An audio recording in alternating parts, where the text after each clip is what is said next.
আসসালামু আলাইকুম ফ্রেন্ডস, সবাই কেমন আছেন? আমরা আলহামদুলিল্লাহ ভালো আছি। আরও একটা নতুন ব্লগ নিয়ে চলে এলাম আপনাদের সামনে।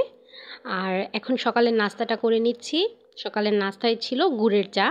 আমি লিকারটা তৈরি করে এনেছি। এখন গুড়টা মিশিয়ে নিচ্ছি।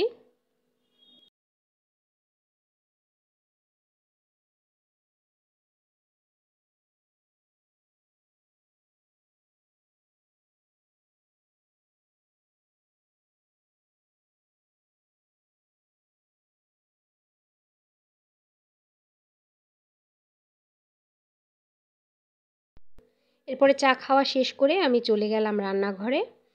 আর এইদিকে আজকে কচু দিয়ে ইলিশ মাছ দিয়ে রান্না করব। এটা সেদ্ধ করে নিচ্ছি কচুটা।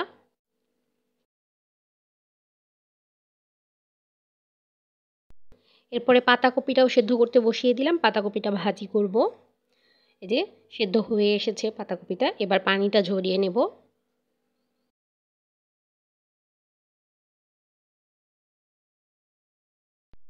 এরপরে ভাজিটা বাগার দিয়ে নিলাম, পেঁয়াজ কাঁচামরিচ ভেজে নিয়েছি, এবার 2টা ডিম দিয়ে দিয়েছি।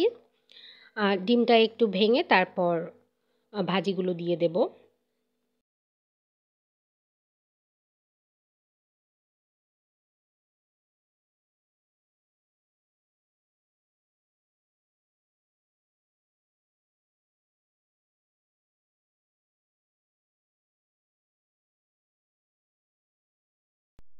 ডিমটা ভাজা হয়ে গেছে, এবার এর মধ্যে সেদ্ধ করে রাখা পাতাকপিটা দিয়ে দিচ্ছি আর দেব সামান্য পরিমাণে লবণ।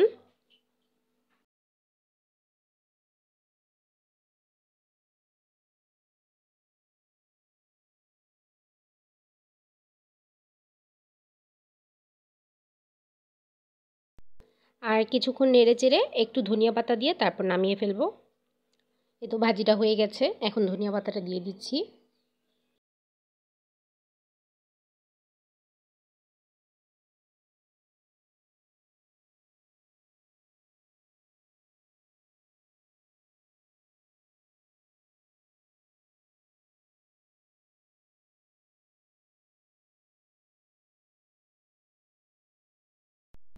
ভাজি রান্নাটা কমপ্লিট। ভাজিটা নামিয়ে আমি বসিয়ে দিয়েছি এদিকে কচুর তরকারিটা। মশলাটা কষিয়ে নিয়েছি। হলুদ, মরিচ আর লবণ দিয়ে দিয়েছিলাম। এখন মশলাটা কষানো হোক, তারপর এই যে মাছগুলো ছেড়ে দিচ্ছি। মশলাটা কষানো হয়ে গেছে, মাছগুলো কষিয়ে রান্না করব আজকে।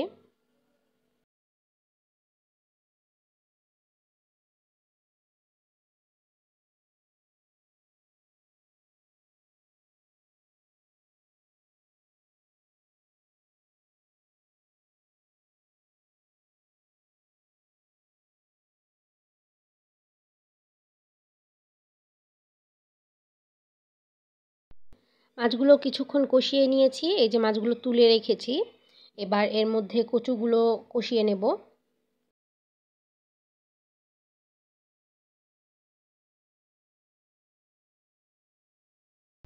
সেদ্ধ করে রাখা কচুটা কিছুক্ষণ মশলার সাথে কষিয়ে নেব।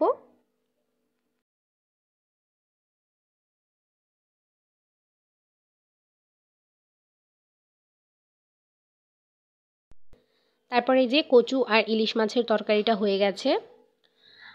এরপর রান্না করে নেব কই মাছ। কই মাছটা আজকে ভুনা করব।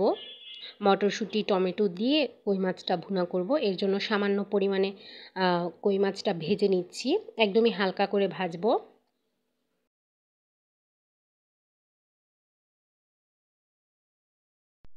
মাছগুলো ভাজা হয়ে যাওয়ার পর ওই তেলের মধ্যে আমি পেঁয়াজ আর রসুন ভেজে নিচ্ছি। রসুন দিলে কই মাছের ঘ্রাণটা খুব সুন্দর হয়।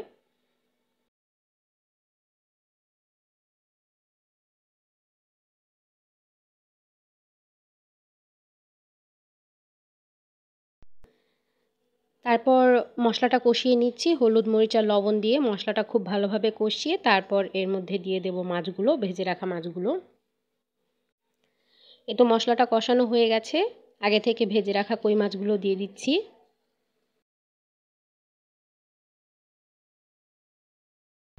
এরপরে দিয়ে দিলাম পানি আর দেব কয়েকটা টমেটো।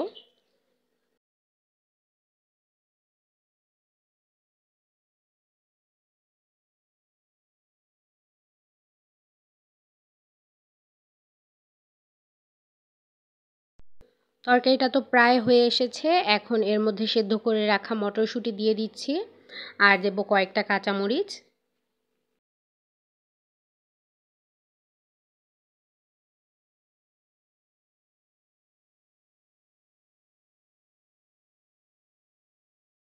এখন দিয়ে দেব ধনিয়া পাতা কুচি, তারপর নামিয়ে ফেলবো।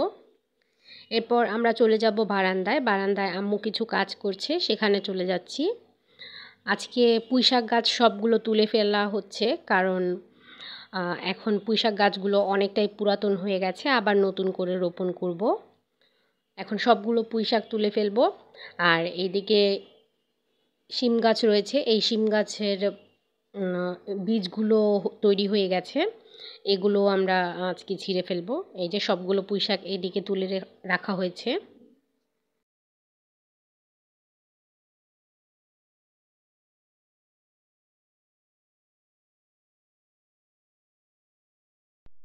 আর যেই শিমগুলো হয়েছিল সেই সেগুলো বীজ তৈরি করতে রেখেছিলাম।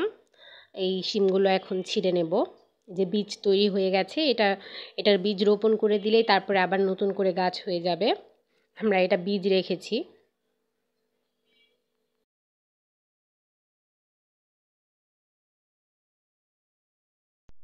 আর সিমগুলো আমরা একটা টিস্যু ব্যাগের মধ্যে বেঁধে দিয়েছিলাম, যেন শুকিয়ে আবার নিচে পড়ে না যায়, তাহলে আর খুঁজে পাওয়া যাবে না।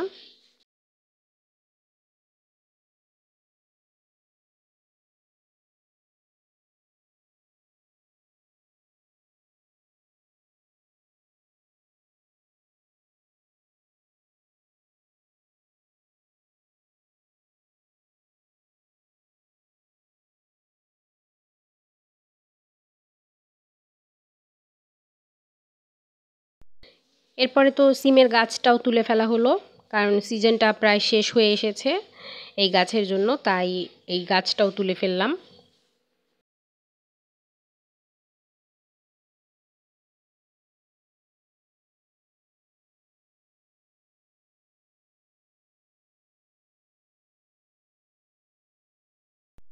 আর এই যে আজকের বারান্দা বাগানের পুঁইশাকগুলো, সবগুলো পুঁইশাকে কিন্তু মুচি চলে এসেছে, মানে বীজ চলে এসেছে। আর এই যে এইদিকে 3টা সিম রয়েছে, এই 3টা সিমেই বীজ হয়েছে।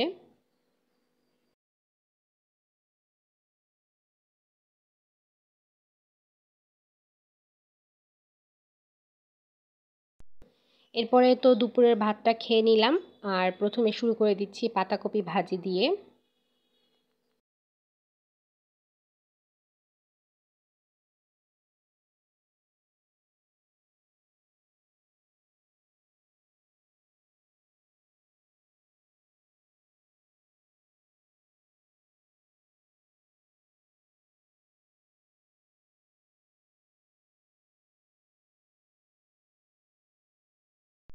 এরপরে খেয়ে নিলাম কচু দিয়ে ইলিশ মাছ রান্না করা হয়েছিল, তা খেয়ে নিলাম।